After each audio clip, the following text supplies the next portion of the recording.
Magandang araw sa inyo mga tropa pips, mga ka-sir at mga kamam. Ito po ang inyong Kuya Sir Dan. Nais lang po magbahagi sa inyo ng isang tutorial na naman. Actually, request lang ito ng isang matalik nating kaibigan, si Kuya Ganggang, si Madam Echay. Kung paano daw gumawa ng mga thumbnail na pwede nating idikit, ilagay sa mga videos natin. Sabi ko napakadali lang. Well, para maintindihan nyo rin at matuto rin kayo guys, ito isi-share ko sa inyo kung paano nga ba gumawa ng mga thumbnail na yan, na napakadali nga lang. Okay? So basically guys, ang kailangan natin dito, akong ginagamit ko laging malimit dito sa laptop, kung sa laptop tayo gagawa, may publisher, o kaya naman ang gamit ko is ito, si PowerPoint. Yan. PowerPoint, open nyo lang yung blank, tapos tanggalin nyo lang yung mga yan. So meron na tayong frame, kumbaga ito na yung pinaka-frame natin. So ngayon, depende dun sa team na gagamitin nyo guys, diba? May team na tinatawag, may tema kayong i-upload. It's all about music. Sabihin na natin is a cafe house. Example lang to guys ha. So para lang maisip natin anong gagawin nating background. So maghahanap ako ngayon, ginagawa ko usually, maghahanap ako ng cafe music sa website, wallpaper kunwari, di ba? Paper, tapos depende kung medyo retro yung music, sample lang natin ito guys. Maghahanap lang tayo. So ito na tayo ngayon. O yung music mo is all about retro music kunwari, you are going to upload ng isang retro music. So napili na kayong picture, so gagawin lang natin dito sa picture na yun guys is pipili tayo. So like example ito, medyo may itsura maganda, marami nga lang sulat. So I wanted to put something else, mga sulat-sulat dyan sa harapan yan. So excuse me, maghahanap tayo medyo plain lang. Medyo plain lang na walang gaanong sulat-sulat at nang makapaglagay tayo ng mga sulat na gusto nyong ilagay dyan, mga notes, di ba? So basically, kung ako papipiliin nyo guys, eto muna ako. So plain and simple lang. Simple lang, napakasimple nito. Gagawin natin, save images. So dito tayo ngayon, da-download ko na siya. So ayun guys, na-download na natin yung picture. Meron na tayong background. And then we go back to PowerPoint. And then i-insert natin yung picture na i-download natin. Okay? So nandito tayo sa download. So, na yung picture. Ito guys, na-locate ko na yung picture dito kung saan natin siya di-download. At ipapasok ko lang siya dito. Click open. Picture, click mo muna. Tapos click open, insert. Ayan, papasok na yan guys. Dali nyo sa pinakadulo guys. Atakin nyo lang yan. And then, ibaba nyo lang din. So, this is what I'm trying to do. Gagawin natin dito sa picture guys. Ipo-format na natin siya. I-edit na natin. Okay? Dito guys, sa home, double click nyo yung picture. May lalabas dito na corrections. Depende dun sa picture na gusto nyo. Medyo light or medyo dark. It depends to you. Pero kung sa akin, mas ilalight ko siya ng konti. Yan. Okay? So may figure na siya. May itsura. And then, the next thing you need to do guys, ano naman ang yung notes ang ilalagay natin dito. Okay na? May notes tayong gustong ilagay. So, click mo lang yung text box. And then, gawa ka ng text box dito. Palitan mo muna yung background guys. Gawin natin white. Ilalaki natin yan. And then, gusto kang ilagay, depende po sa inyo to ha guys. Kung ako vlog music,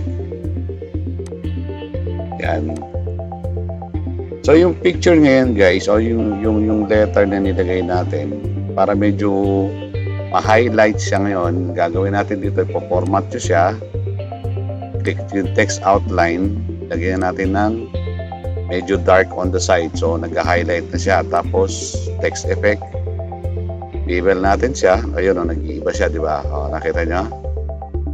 So ayan, so medyo highlighted na yung ating letters. Tapos back home, i-adjust natin ng konti, and then gusto mo pang lakihan, it's up to you guys.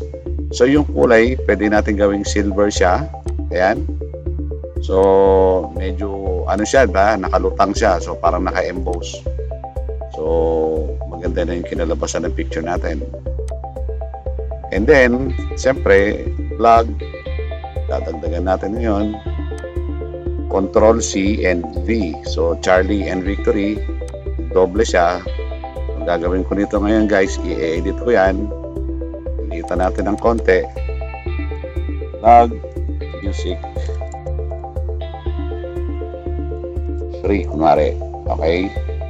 Tapos sa baba, kung ano yung title ng song, kunwari tropical, for example lang to guys, tropical. Then gusto nyo magpalit ng kulay, it's up to you, papalitan nyo rin dito, natin tropical siya, so medyo green kung tropical. Tapos yan, i-highlight nyo sila uli, gigit na natin ito, gitna din natin yan, at ito gitna din natin. So ito na yung basic guys na ano natin, ito na yung basic natin note background ng ating magiging thumbnail. So kung gusto niyo pa rin palitan yung mga font niyan, pwede rin, it's up to you guys kung anong font. Marami namang font dito sa kay Microsoft, so we can use either kung anong gusto nyo gamitin. So medyo nadidiliman pa ako dito, so adjust ko ngayon ito, text effect, lalagyan ko siya ng konting glow. Ayan, makikita nyo dyan guys, diba? May glow na siya, so depende dun sa kulay na gusto nyo ilagay. Sa akin ito lang, so para lang umibabaw siya at ma-emphasize natin yung ating mga letters. Yan. So you can move all these letters kung anong gusto nyo gawin. And then the next thing guys, kung ito kunwari live streaming siya, gusto nyo siya lagyan ng live streaming, and you go back dito, hanap kayo ng YouTube icon. Yan. Make sure lang guys, hanapin nyo yung PNG. Okay? Pero kung hindi siya PNG at gusto nyo yung picture, para lang mawala yung background niya, eto, ituturo ko rin sa inyo yung technique, okay? Para ito guys, na download natin, isi-save natin siya kunwari. Ganda ba to? Okay. So, pipili na lang din kayo kung anong gusto nyo. Kung ito, pag di-download nyo siya guys, save image as sa desktop ulit, kung saan nyo gustong madaling malocate, tayo dito sa ating i-attach na naman natin siya ulit. Attach. I-locate na naman natin dito sa desktop. Okay. So, ito na siya guys. Ayan. So, PNG guys, wala yung background niya. So, yung ano lang ang nandito. Yung picture lang itself, tsaka yung mga colorete niya. So, i-adjust nyo. Gusto nyo liitin. Ayan. Or gusto nyo ilagay dito sa mag. So, be practical guys, at saka maging ano lang kayo. So, all the concept na pwede natin gawin dito, pwede. Hindi siya mahirap. So, ilalight natin siya ng konti para lang ma-emphasize. Ayan. So, nandito na yung ating logo. So, meaning to say, sa YouTube, live yan na ginawa nyo. So, ito na yung background natin guys. Madali lang siya, di ba? Kung meron kayong picture na gusto nyo i-attach din dito, o pwede din. So, anything goes. Lahat ng gusto nyo ilagay. Lalagay natin si isang cartoon. Ito guys, kung paano mag-alis ng background. Pop ay tama ba yan? Tingnan natin ito. Hanapin lang natin yung mukha lang dito. Ayan. So ito guys, kung di siya, kung PNG na yan, makikita niyo naman sa gilid. At pag di-download nyo siya guys, may nakasulat dito na PNG image. So wala yung background. Okay? Pero if in case yung gusto nyo picture, meron siyang background. So ganito ang gagawin natin. Okay. So ito hindi siya PNG. Save as natin. PNG pa rin siya. So anyway, we'll see. Download natin.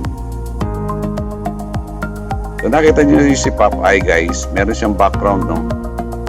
Even though ilagay natin siya dito at gusto natin siyang i-attach. Tingnan natin. At kung gusto niyo siyang ilagay, may background siya guys. So yun, nakita niya. So paano natin tanggalin yan? Pumunta kayo dito. So type niyo yung remove. Yan. Remove BG. So dito tayo guys, remove BG, remove.bg, upload image, yung image na dinownload natin kanina si Papay. Gusto kong tanggalin yung background niya para yung picture lang makuha ko. So I'm going to do this guys. Ayan na siya. So tinanggal na niya yung background niya, i-download na natin. So naka-download na siya guys. Ito na, show in folder. Ito siya guys. Tapos at kung gusto nyo i-attach na ngayon siya dito, galing muna natin to. Kita mo yun. And then asan ba yan? So copy. And then paste na lang natin siya dito. So eto guys, nakita nyo na si Papay na wala yung background niya. Mukha lang niya ang nandito. So ganyan lang ang pag-i-edit para medyo ma-highlight siya ng konti. Ilinawan natin siya o i-highlight natin. It's up to you guys kung ano gusto nyo gawin, i-adjust yung picture or whatever. So it can be done. Medyo nawala yung ulo ni Popeye doon, yung sombrero niya kasi nandoon. So doesn't matter, pero as long as gusto nyo ilagay yung picture na walang background, ganito lang po. So ito na guys, we're done with it. Wala na akong gustong idagdag. Kung meron pa kayong gustong idagdag, mga notes, mga salita dyan, it's up to you guys. Use the text box. Ngayon, paano siya magiging sir, pag dinownload ko to, sinave ko to, PowerPoint pa rin, hindi guys. So the last thing that you need to do guys, save as. Ito na yan this is the final. So browse natin ngayon siya sa inyo gustong i-save sa desktop kumare. So ito na yon. So cafe music kumare. Tapos palitan nyo to guys. Ito, palitan nyo ng JPEG, JPEG file into format para ang saving natin magiging picture siya. So, we're done. Tapos na tayo guys. Pwede na kayong umexit o wag muna. Baka mayroon pa kayong gustong i-edit. It's up to you po.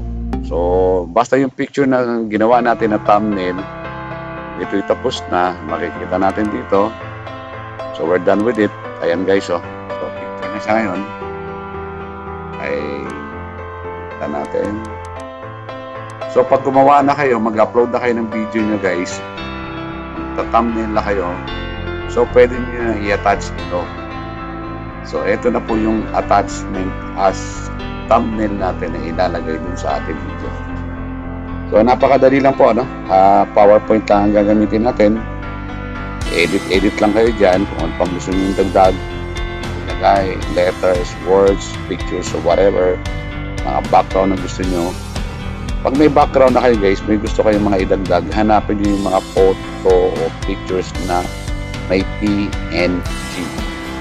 Okay? Pag nagsa-search kayo, para mas maigi, nyo lang, kunwari, Superman, tapos .png.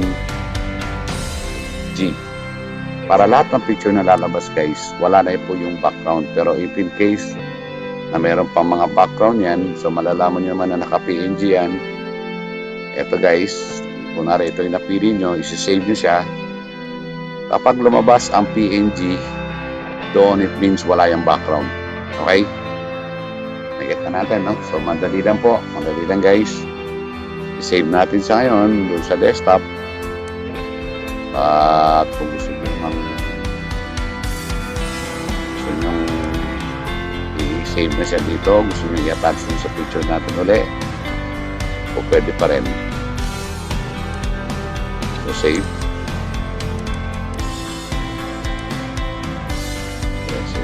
Okay. Save as PNG siya. So tingnan natin kung wala nga yung background niya. Nasa desktop tayo. Ayun. So copy natin.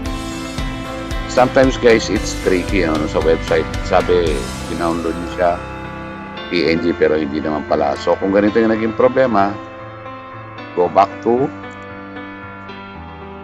the site. Dito guys, remove BG. Upload nyo na yung picture tapos i-download nyo na, mawawala na yung kanyang background. And then pwede nyo na i-attach dito. So guys please don't forget to subscribe dito sa aking channel. And sana marami kayong natutunan ngayon. O may natutunan kayo isang parte. Paano gumawa din ng subscribe icon dito. Madali lang din. Iitan lang natin to guys. So I'm going to teach you as well. Paano nga ba gumawa ng subscribe icon? So gitna mo lang yung letter. Lakihan mo lang siya ng konti. Atakin mo lang siya doon. And then, format natin, text fill, o yung box fill ng pula. Naka-red siya, di ba? Shape fill. Kung pula-pula din yan, guys.